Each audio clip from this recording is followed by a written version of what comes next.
दोस्तों, क्या आप जानते हैं कि महाभारत के युद्ध में किस योद्धा के रथ पर किस देवता का वास था? महाभारत काल में एक से बढ़कर एक पराक्रमी योद्धा थे, परंतु एक योद्धा को महारथी बनाने में एक विशिष्ट रथ की आवश्यकता होती है।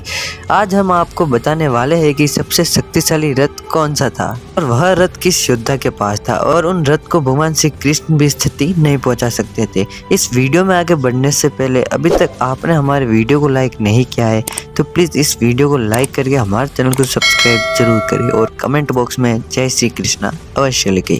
तो कौन से थे वे योद्धा? इनमें सबसे पहले नंबर पर आते हैं भीष्म पितामह। भीष्म के रथ बहुत ही ज़्यादा शक्तिशाली था और इस रथ को कोई भी किसी भी प्रकार से नष्ट नहीं कर सकते थे।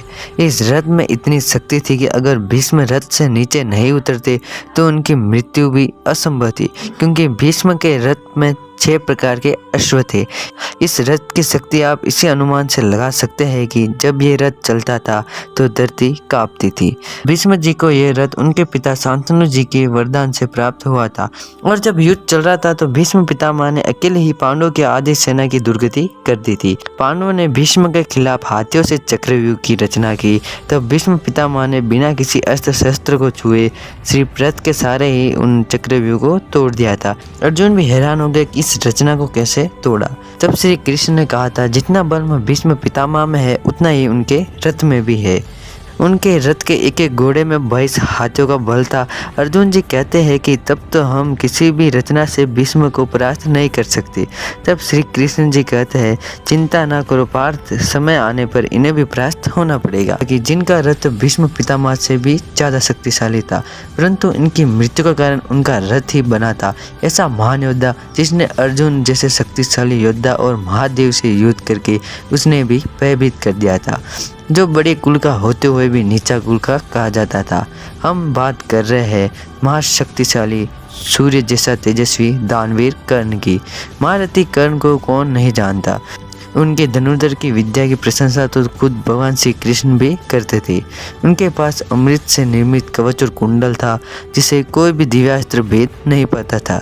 इसीलिए युद्ध से पहले श्री कृष्ण ने देवराज इंद्र की मदद से वह कवच और कुंडल छल से छीन लिए थे। और सूर्य देव भगवान श्री कृष्ण ने कहते हैं कि यह तो बहुत बड़ा अन्याय है।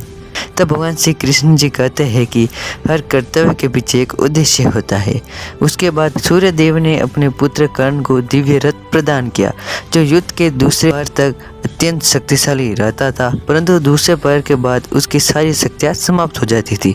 इसी कारण कर्ण की मृत्यु भी दूसरे पहर में हुई थी। अब जानते हैं महाभारत के तीसरे मायावी रथ के बारे में, जिसके आगमन से महाशक्तिशाली भीम को भी झुकना पड़ता था। इनके पास देवों से भी ज्यादा शक्तिशाली थे, जो कि इंद्र के मित्र थे। लेकिन क्यों अर्जुन ने उनके प्राण ले लिए? असम के राजा भागवत, जिनके पास इंद्र के इरावत की तरह ही शक्तिशाली हाथी था। इस हाथी का नाम सुप्रतीक था। अंत में अर्जुन ने इसे मार दिया था। अब जानते हैं महाभारत के सबसे शक्तिशाली मायावी रथ के बारे में, जो कि अर्जुन का रथ था। इनको यह रथ वरुण देव ने प्रदान किया था। इस रथ की शक्ति को और अधिक करने के लिए श्री कृष्ण ने महाबली हनुमान जी को पताका के रूप में रथ के ऊपर बैठाया था। इसलिए पूरे महाभारत के युद्ध में इसी को सबसे शक्तिशाली माना जाता था। जिस रथ के साथ खुद भगवान श्री कृष्ण हो और ध्वज के रूप में हनुमान जी हो, उस रथ के सामने किसी भी दूसरा रथ टिक नहीं पाता था। तो दोस्तों, आपको इस बारे में क्या कहना है प्लीज़ कमेंट बॉक्स में ज़रूर बताएं। और अभी तक आपने हमारे चैनल को सब्सक्राइब नहीं किया है तो प्लीज़ उसे सब्सक्राइब कर लीजिए। तो दोस्तों, मिलते हैं अगले वीडियो में, तब तक के लिए जय श्री कृष्णा।